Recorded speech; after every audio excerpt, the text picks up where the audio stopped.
Educate, empower, enable, impact. Thank you for tuning in to That Will Never Work podcast, where we share inspiring information and personal experiences related to business and the entrepreneurial journey from those who are leaders in their respective field. Now, here's your host, author and business coach, Maurice. Thank you very much, everyone, for tuning in today. I have a powerhouse guest for you today. She is recognized and has capitalized on her talents no matter what the circumstances. She has taught business strategy. She is a high-performance coach and a professional keynote speaker. She has been featured in major media outlets such as TEDx, Girl Boss, Business Insider, Thrive Global, and the Mighty. But one of the things that I did notice in her bio that I really liked, that she has spent 15 years as a senior VP for her family's regional distribution business, right? So in this place of where we say that'll never work, sometimes you want to stay in a place where you're comfortable, and this young lady, she went out on her own, and within weeks she landed paying clients, had 6 months where she had over 40,000 followers on social media. And within less than a year, she became a TEDx speaker. Some of us, we would love to have that on our resume, but we thank her for coming on the show today.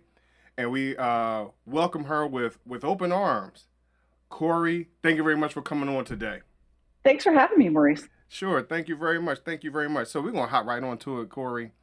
Let's do it. So in social media or graphic designers or web designers or whatever it is, right?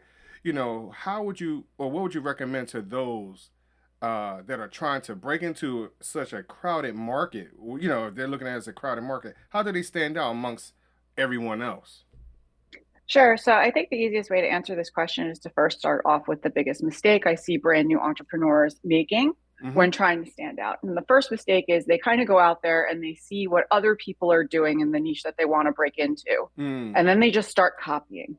And this is how you don't stand out, because you're doing the same thing that everybody already sees out there. Right. Whereas the best approach that you could take is to be yourself. And I know that sounds really kind of cliche, but each individual has certain life experience that they bring to the table, education that might be different. For example, myself, I work in the business industry. I'm a business coach. I was an SVP for a very long time, but I have a fine arts degree. So I bring that education with me. It helps me, think creatively, think outside of the box. There's a lot of things that make me unique, in terms of what I bring to business as a result of my education, life experience, and all that. So really, to stand out, you got to speak about, what is it that you know? What is it that you're passionate about? What is it that makes you you? And how are you positioned to help people? And that's how you really stand out, because people are going to hear your message and it's going to resonate for them, because they're going to say, oh, that person's just like me. Or, oh, that, business aligns with my values, or therefore what I'm for. Right. And that's how ultimately you're going to build the best audience for you. So I think in listening to you, you're talking about how people are mimicking others, right? And they're paying attention to what the trends are. And yeah, you could be popping, if you will, for right now. But what about longevity? How would you suggest someone to find their space, right? So they could be here for the next 10 to 20 years and not just be relevant for right now. Sure. Well, I mean, it comes with constant pivots. I guess you could say, as the market changes, as the market matures, as you mature as an entrepreneur, you're going to learn different skills and experience over the course of you being an entrepreneur that you're going to be able to then bring to the table. And then that's going to more or less change the market that you could serve by either expanding it or narrowing it down. So you have to be willing as an entrepreneur to make changes, whether it be yourself, your offerings, what it is you're doing, or even who you're working with. Myself, I'm a great example of this, because for the last 4 years, I've really kind of made my niche in helping brand new and aspiring entrepreneurs. That's what I've specialized in. And over the last year or so, I've really kind of been thinking about, well, who is it that I feel I can have the greatest impact helping? And I've made a very kind of subtle pivot, but very drastic in a way, in that trying to get out there and speak to working moms in particular, because there's so many challenges with working moms right now. in terms of having to leave their positions because of childcare costs. And there's so many things that applied to me and why I started my business, right? Why corporate became unsustainable, that I could help other women and then they could teach their children how to do the same thing, okay. which is very exciting to me. But that's how you kind of constantly evolve. So just because I set myself as an expert within aspiring and brand new entrepreneurs doesn't mean I can't try something different or help another part of the market, and do so by talking about all the same stuff that we just talked about very, very early on. What are you passionate about? What are you really good at? What do you know well? Because when you speak your truth and you're authentic to who you are, that's what stands out through everything online. So in that, as I'm listening to you, you're talking about people speaking their truth, right? But sometimes in their truth is a little bit of pain that people don't want to touch. So how would you, ask someone to even through their pain to use that as motivation to move forward? How would you express that to someone? Sure. And I forget exactly who quoted this or who said it, but there is no successful person on this planet that had an easy past. Right. And it's really the truth, because it's in the painful stuff, it's in the difficult stuff that we learn and we grow.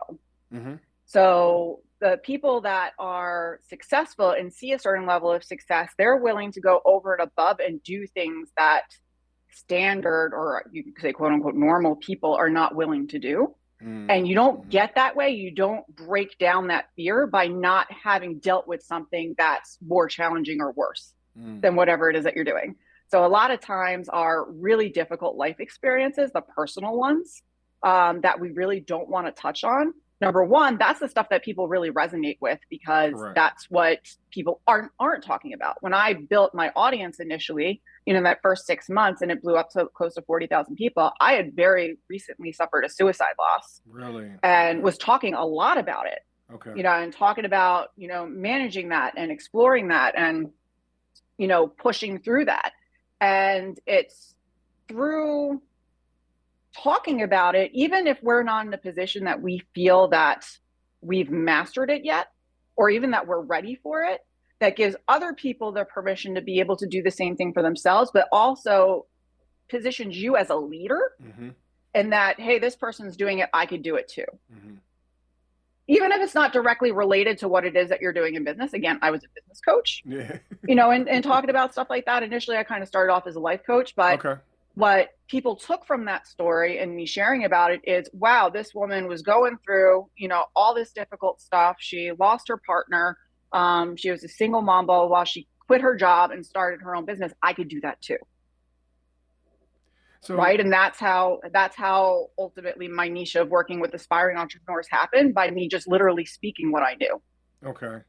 So in that, excuse me, because of the pain and whatever that is, some people don't want to deal with that, right? They don't want to face it. And in that, there comes a sense of fear of failure, because you mentioned about fear, right? Fear of failure is a big one. So when you have that fear of failure, because I know for myself, I've been doing this for 12 years now, and I've come across it many a time, especially when the pandemic hit. You're not sure where things are going to go, what's going to happen, and whether or not my skills are transferable somewhere else. Do I have to now go get a 9-to-5, quote unquote, right? Or even now, as AI is taking over, can I even fail now? So, how would you express to someone that is experiencing that's feeling that, 5 years to even till today, the differences that they can experience? Sure. So fear of failure in particular, especially for somebody who's new, kind of getting into this fun game called entrepreneurship, you got to realize that entrepreneurs are quite literally professional failures. Right. We have gotten so good at failing, we make money from it eventually. So you have to get comfortable with that failure. And yes, it takes a lot of work, but it takes pushing that comfort zone. So that pain you're kind of talking about before, it's an unnecessary evil in breaking into the business world, unfortunately. Yeah. You have to face that fear and you have to push through it, because without it, you're not going to learn what you need to learn to ultimately be successful. So as they're trying to deal with that, because even on some of your questions talking about this analysis paralysis piece, because sometimes you can overanalyze your pain, you can overanalyze your fear, and then you're stuck. You're still. And then even as you talked about how you're comparing yourself to someone else can also paralyze you too, right? You know, so my question to you would be, how do you get over that space of being paralyzed and not moving forward? Because sometimes that's hard too. Sure. Well, I think the first thing to realize is if you notice those kind of behaviors in yourself, that's a form of self-sabotage. Right. So especially analysis paralysis, procrastination, right? Procrastination in particular, it's perfectionism in disguise. You know what I mean? So it's you procrastinate and you put things off because you're afraid it's not going to live up to your standards, you know, whatever other, you know, stories that you're telling yourself, when truth is done is better than perfect. So you're creating all of these stories for yourself as to why you can't get something done instead of just getting it done. And it's a form of self-sabotage. And really, self-sabotage isn't necessarily a negative thing. As humans, we're hardwired to be comfortable. Right. We're hardwired to avoid, you know, fear and to avoid, you know, conflict and stuff like that. But in order to be able to learn and grow, it's necessary. Right. So when you feel the self-sabotage pop up, the first thing that you need to understand or realize, it's more self-awareness to understand. And sometimes what I'll do with my clients is I'll recommend that they start recording, you know, these feelings, start journaling, you know, when they pop up, and then explore what they were thinking about before and after that feeling when it popped up.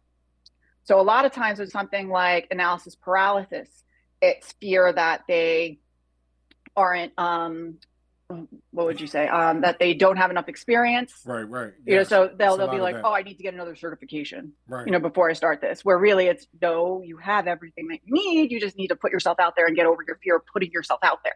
It has nothing to do with you not being qualified.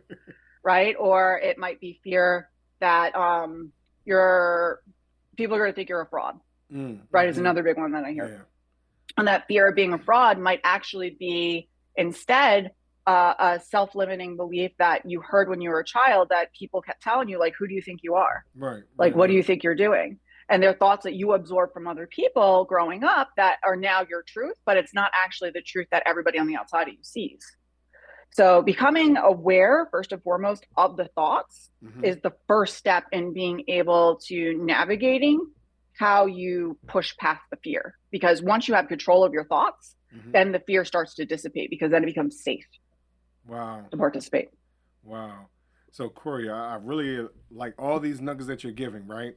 So one of the things that I'm hearing that people may need to invest in could be a coach to help them get through some of this. So why would you think a coach of any type, because you mentioned life coach / business coach a few moments ago. So why would it be important for someone to get a coach to help them through these processes? Sure. I'd say anytime you are dealing with some kind of a goal that you find for whatever reason you're not hitting that goal, it could be a business goal, it could be health and wellness, it could be whatever. Right. It's very, very helpful to bring in some kind of a coach to deal specifically with the mindset blocks and the self-sabotage that you're doing to yourself. Because if you're following all the quote unquote steps and you're still not seeing the results, there's something that's stopping you from taking action on whatever that plan is per the way it's been proven to work for others before. So by having that coach or somebody else, it could even be a mentor, someone who's done it before, they kind of become the mirror for you to see within yourself what you can't see. Because they're just going to reflect right back to you what you're already putting out, but you're not processing. Right. You know what I mean? But yeah, so it's very, very helpful. So in that, how would someone choose the right coach? Because sometimes you can follow the fads, right? You know, but how do you choose the right coach for you? How would you know if that's the right coach for you? Sure. There's a few different things I'd recommend. So first up is you always want to be working with coaches who have accomplished whatever it is that you're looking to do. Or have experience helping other people accomplish what it is that you're looking to do. So great example of that, you know, you have Olympic athletes. Their coaches aren't necessarily Olympic athletes themselves, so they haven't actually, accomplished it themselves, but they have a track record in helping other people reach that goal. Mm-hmm. So number one, make sure it's somebody who has experience in helping people do what it is that you want to do specifically. The other thing that I think is probably even more important is finding somebody that you feel comfortable enough that you could tell them anything. Okay. And this is really almost kind of like when you're interviewing a therapist. It needs to be the exact same thing when you're with a coach, because you need to feel comfortable enough to share all of your truths with the coach. But on the same side, you need to be comfortable with hearing back whatever the coach is going to tell you. And if you don't feel safe with that person, that level of vulnerability isn't going to be able to be there for both sides. And the transformation that you're looking for won't happen because both sides are holding back. Wow, that's great information right there. I hope that everyone that's looking and paying attention and listening, that you're listening to what Corrie has to say, because I think she touched on quite a few different things in that one little segment. Corrie, we thank you very much for coming on today. Thank you for having me. Unfortunately, so, it's our time, but, I always want to leave my guests wanting more, right? So can you please let us know where they can find you, where they can follow up with you, anything? Sure. You can find me at my website is www.corrielo, CORRIELO.com. And then you can find me on every single social media platform at the same place. Right. Twitter, TikTok, Facebook, LinkedIn, Instagram, all of them. And my handle is I am Corrie Lowe. Okay. All right, cool. Thank you very much. So, Corrie, I just want to let you know I did sign up for your free masterclass because, we're always trying to learn. So I just want everyone to know, sign up for her free masterclass, y'all. Also, so now, Corrie, before I let you go, I ask all of my guests this question. Would you choose 3 doors or a fork in the road? It's my would you rather question. It's a good question. I'd probably rather go with the fork in the road. Really? Interesting. And why is that? Because any road that you take, there's going to be another fork and another fork and another fork. And I prefer to live my life in a way, I'm very, I guess you could say in a way spiritual, that I believe that the right things are put in your path at the right time when you're meant to see it. Okay. So I kind of always feel like whatever intuitively I feel I should be pulling down whichever side of the fork that is, that I'll be guided to the right one the next time. Nice. As opposed to having 3 options. That's like a little too much. I think, right? And also I'm a mom, so I'm like decision fatigue, just like cut it out. Like, right. I get asked so many questions, just give me 2 instead of 3. It's all good. Okay, cool. Corrie, thank you very much for coming on. I just want to let you know, though, that most people did pick fork in the road, though. I've been asking this question for quite some time. So that's the majority. Everybody's picking fork. But I'm surprised. Corrie, thank you very much for coming on. Thanks for having me, Marie. All right, everyone. Thank you very much and tune in for our next episode of That Will Never Work podcast. Thanks for listening. Find us on social media at Chisholm Group LLC and check back weekly for new episodes. Until next time, that will never work, or will it?